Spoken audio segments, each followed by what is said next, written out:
আজকে হলো সানডে, আর সানডেতে কোথাও ঘুরতে না গেলে কি আর হয়। বরকে বললাম চলো না একটু কোথা থেকে ঘুরে আসি, ভালো লাগছে না ঘরের মধ্যে ঠিক। আর আমার বরটাও, আমি বলবো আর সে শুনবে না কথা, তা তো কখনো হতে পারে না। দেখো যেই বলা সেই কাজ, আমরা বেরিয়ে পড়েছি একেবারে রেডি ফেডি হয়ে বেরিয়েছি তো আজকে অসাধারণ একটা ওয়েদারে, যেখানে তোমরা এখন দেখতেই পাচ্ছ এত সুন্দর একটা ওয়েদার।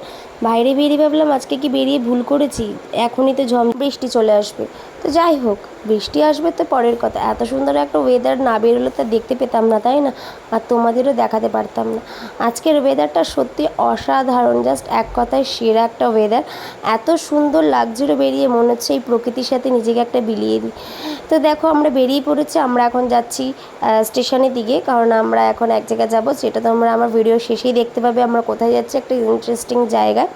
তো দেখো তারপরে চারিদিকে এত মেঘ, মনে হচ্ছে যে বৃষ্টি একবারে ঝমিয়ে এলো বলে, ঝমঝমিয়ে এলো বলে। আর সব বাচ্চারা সবাই কত সুন্দর খেলাধুলা করছে, আর এদেরকে দেখে আমারও খেলতে ইচ্ছা করছিল, কারণ সত্যি ছোটোবেলাকার দিনগুলো না কখনোই ভোলা যায় না। তো যাই হোক, এই বিকেলের ওয়েদার তো আমাদের সচরাচর চোখে পড়ে না, অ্যাটলিস্ট আমার তো চোখেই পড়ে না। তো তারপরে এই যে মিষ্টির দোকান থেকে মিষ্টি নিয়ে নিলাম, মিষ্টি বলতে আমি একটু দই নিয়েছি, কারণ আর দেখো বললাম না যে বৃষ্টি চলে আসবে, আর সত্যি সত্যি বৃষ্টি চলে এসছে। তো বৃষ্টিতে ভিজলে তো আর হবে না, এত সুন্দর সেজে গুজে যদি বৃষ্টিতে ভিজি তাহলে আর কী করে হবে। তো একটা জায়গা, ফাঁকা জায়গা ছিল, একটা স্কুলের মতো, স্কুলই আর কি, স্কুলে আমরা দাঁড়িয়েছিলাম, ওয়েট করছিলাম, এখানে আমরা না অনেকে ওয়েট করছিল। দিয়ে তারপরে দেখলাম বৃষ্টি, আর মানে বৃষ্টির মধ্যেও আসলে বৃষ্টিটা কেন হয়েছে, ভগবান সত্যি কিছু আছে, ভগবান বলে সত্যি আছে।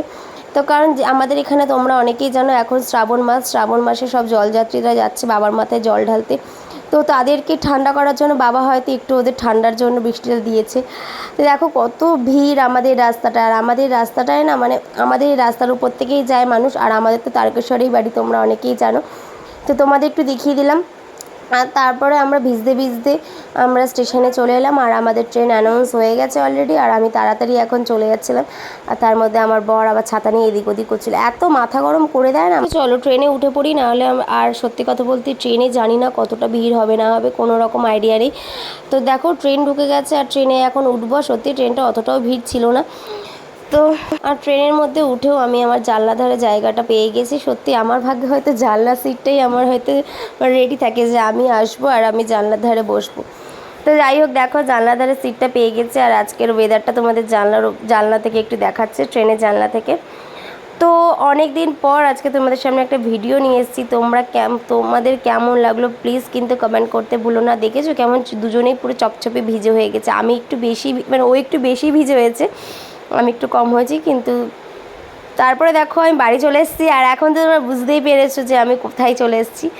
হ্যাঁ, আমি এসেছি আমার সিনুর কাছে, অনেক দিন আমি বাচ্চাটাকে দেখিনি, তাই বাচ্চার কাছে চলে এসেছি। খুব মন খারাপ করছিলো বাচ্চার জন্য, ও এসেই আগে আমার কাছে চলে এসছে, যেহেতু দিদি চলে এসছে বলে।